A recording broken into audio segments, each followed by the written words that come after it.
Hey guys, just to reiterate on the last video, Dirac Art does bypass all the settings in the AVR.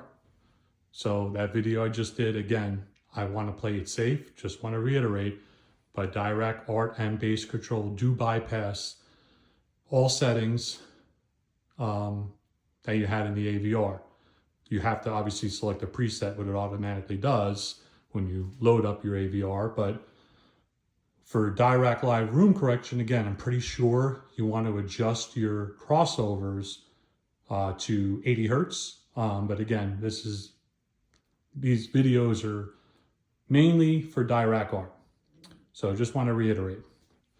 So now, after doing the step that you really don't need to do with the AVR, I open up my laptop, Mac, whatever you have, and I open up my Dirac app, and then I'm going to select my device. So obviously you hover over and you select your device. Now while that's loading, just want to let you guys know, I have obviously a long USB-C cable. I have a newer U-mic, so it has a USB-C. This is 16.5 feet. I do have a USB hub, but just for the video, I'm plugging it in because I want to leave my battery plugged in on the laptop, but I do plug it in directly into the laptop. Depending on your USB port or hub, I've spoken to Dirac through email, and they state to have it plugged directly into the laptop, unless, your hub is rated, high rating. But again, just for the video purpose, and I'm not trying to cut steps because I know a lot of these tutorials, they do, and they don't slow it down for us. But, I plug it directly into where my actual, the charger for the USB-C is. I'm just using the charger now. Now getting back to the cable, okay, this, if you saw my older posts, or not older posts, but the last few posts, I stated I was getting a new USB-C cable. I did purchase it, and I did do a calibration on it. It's a high-rated cable, and I needed a longer cable. The 16.5 foot is enough. I mean, I don't have rows. I'm sure some of you guys, might have rows of seats, a professional home theater. Obviously, you're going to need a longer cable than 16.5 feet. The main reason I got a longer cable is because I do Magic Beans True Target, and which is a separate, program, obviously. By the way, you can use Magic Beans with Dirac Art and Multi-EQX and, A1 Evo programs. I've had Magic Beans for a few years now. And the reason why I got the longer cable was mainly because of that.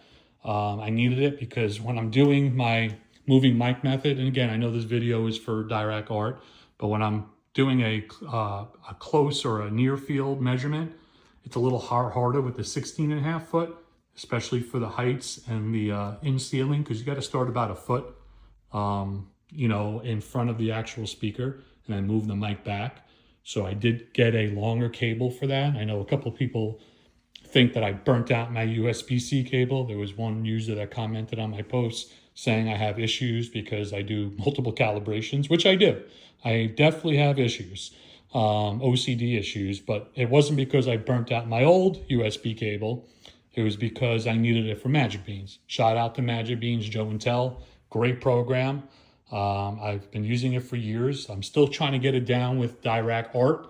I'm going to probably do another remote calibration with Joe and Tell, just so we could kind of go over, the settings. Again, I don't want to get, into all of that, but there are 2-pass, 1-pass methods. And again, that's the main reason. So you don't need, a high-end cable per se, or, hundreds of dollars worth of long cables. I guess the term they coined that is snake oil. I got it mainly because I have height channels, and it's a little harder to do near field measurements with Magic Beans. But anyway, for this video, again, I'm just using my older USB-C because it does get around the area in my home theater, the lengthwise. I could keep my laptop here. And that's another thing when you're doing your measurements. Now, I know some of you guys, might have a separate room. I have done calibrations in my bathroom or closet, so I'm out of the way. As long as you're not blocking the speaker or the channel from the sound waves going to the actual U mic, you should be fine. Or Dayton Audio or Earthquake, whatever mic you're using. Omnidirectional mic, by the way, or a puck mic, I believe, with Onkyo that it comes with. But as long as you're not in the way of the actual the I guess the sound wave for each channel. I kind of snuck into this corner here, so the closest speaker or channel to me is my right tower. But again, the way it angles into, and now I don't toe in my towers. I'm thinking about towing them in. I'm sure I'll get comments about towing them in. But again, more casual, guys. And you would think when I say casual, I'm a casual movie watcher or gamer. And you would say, why is this crazy guy doing so many calibrations, calculations? I just have fun with it. I'm not, a professional. I work for a living. I have a family. A lot of the time I'm doing this, it's, 10, 11 o'clock at night, into the wee morning hours. I just like having fun, guys. It's all about, the rush you get when you get those, the graphs, even if you use REW with Dirac and and you're seeing all the different, frequency responses and this and that. Again, some of you guys, you're hardcore music enthusiasts or movie enthusiasts. I do have a Panasonic UB9000, which is a great Blu-ray player. And I do have, obviously, an extensive collection of 4K Blu-ray. Shout out to Spatial Audio Calibration Toolkit, by the way. But either way, I'm crazy when I do my measurements or my calculations, because I just like learning. That's basically it. That's really the main, reason why I do this. And again, it's a hobby. It's all it is. Expensive hobby, but it's a hobby. So again, I don't get too crazy with, I don't put the microphone on my head. One thing you definitely don't want to do is have it on the surface. I do have a tripod, which I'm going to show as well when I get to actually doing my measurements and how I do them. I do get a little crazy when it comes to measuring. I have a measuring tape, which I will show you. But basically, I'm kind of in the corner here. I'm not in, the direction of any of the channels when the sound waves are hitting the U mic. So again, all right. So again, I'm trying to keep these videos short, but as much as I could give you guys. So after you click on your main AVR, brings you to the setup screen. Okay. Obviously, your built-in microphone array. Don't click that, because that's your for HP Windows or laptops. That's your built-in microphone, and then there's your U mic. Now, I already have the 90-degree calibration loaded. Okay, if you're first time doing this, I have a U mic, so I'm obviously showing you guys on the U mic. There's a serial number here. Okay. That you plug in and you upload the file. And then obviously that will be your, U mic file. Again, I'm not a professional. I don't know if you could steal my serial number or not, but either way, you want to click on, once you upload the file, you want to click on your U mic, and then you want to proceed to measurements. Now, actually, before I do that, I want to show you guys something with U mic 1 especially. If you go over to the sound icon and right click it and open sound settings, okay? This is the newer Windows. There is an older one you could go into. It's pretty simple. It's obviously clicked on your microphone because I have it plugged in. When you click on your actual U mic settings, okay, this is a big one. You want to make sure your audio enhancements are off, okay? Don't get into, it should default 2-channel, 24-bit, 48,000 hertz studio quality. You don't have to touch this. On the older sound settings, it gives you the slider for 100%. Dirac, when we get into the measurement, has a plus 30 mic gain. You don't really have to mess with any other settings, but make sure your audio enhancements are off. I'm sure a lot of you guys have Googled this before. By default with the UMic, it's not. I had to obviously shut it off, but once you shut it off, it saves. So just remember that. You want to right click on your sound settings, and then if you have the older Windows, I believe if you go into sound set or control panel, let's see if I remember this, and then go to hardware and sound. Okay, and then, no, let's just hit sound. Okay, and then it pops up the older version of your, microphone settings, and then you want to click on I believe it's recording, and then microphone, UMic. You want to hit properties, and then it gives you, let's see, I'm on an iPhone, guys, doing this, so bear with me. Levels, you don't have to mess with anything in here, or listen, sorry. Levels, this is what I was telling you about, 100%.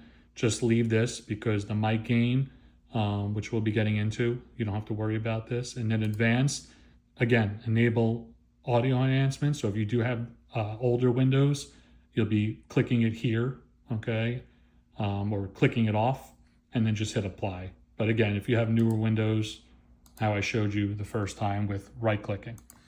Okay, so once you have all your UMic settings set, okay, you're going to go to proceed to measurement levels. Once you click on that, the AVR should click on to a screensaver for Dirac Live calibration in progress, which you guys see there. Okay, and now Dirac is taking over your AVR. Okay, I do this first. I mean, honestly, depending on if you want to set your mic up, which we're going to do now, you could do that first, or you could do this first while we're here, just so I don't have to do another video on this. We're gonna set everything now.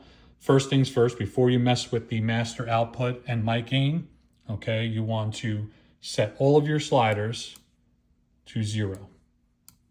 Okay, oops. And again, we're going slow, guys, but hopefully these videos will help the new users and, even touch up on advanced users. Who knows? Again, I'm just an average guy helping you guys out. Okay, and obviously you'll have all your channels. Make sure, that's another thing, make sure that you have all your channels here. Really quick, front, left, center, right, surround left, front height right, top middle right, rear height left, top middle left, front height left. You would think front height left and front height right would be next to each other, but whatever. And then your 3 subs, okay? Now, I believe, again, I do calibrations pretty much once a night. It automatically sets your master output volume to, negative, 55.5. If it doesn't, before you do anything, you want to lower that because you could damage your speakers. And I believe it does set mic gain to 0. So before we go into the actual how I set up the boom mic and the UMic, I just want to touch on this. So this is another, I guess, a lot of questions come up with the mic gain. Now remember, I have a UMic 1. I believe for UMic 2 it's the same, okay? But for my UMic 1 users, okay, your mic gain, depending on how quiet your room is, okay? Now, I don't go crazy. You would think, again, going back to how nuts I am with calibrations and calculations and how many I do, I would shut my HVAC off. I'm in Florida, so it's, hot 85 to 90% of the, all year round. I don't shut my HVAC off, okay? I try to keep everything as quiet as possible. That's why I do things at night when my wife and my son are sleeping, or they're not home. But, you want to try to keep it as quiet as possible. But with the mic gain, okay, before we start into anything, okay, if you have a positive mic gain, and I'm talking positive, let's say positive 19.5, 20 or higher, that's fine, okay? I know a lot of, tutorials and, you've seen other people state that you have to be right at 0, okay? With your mic gain, I've never had my house that quiet to where I'm at 0 mic gain, okay, and having a a noise floor right around 50, negative 50 dB or less. That's kind of where you want to start your your calibration. Negative 50 dB or less. Now I'm low now because I don't have the mic set to where I'm your main listening position. I'm going to get into this a little bit more, but I just wanted to kind of touch off the last video on how to get your U mic settings set. But we will go into this in the next video, and then obviously the mic positions. See you guys in the next video.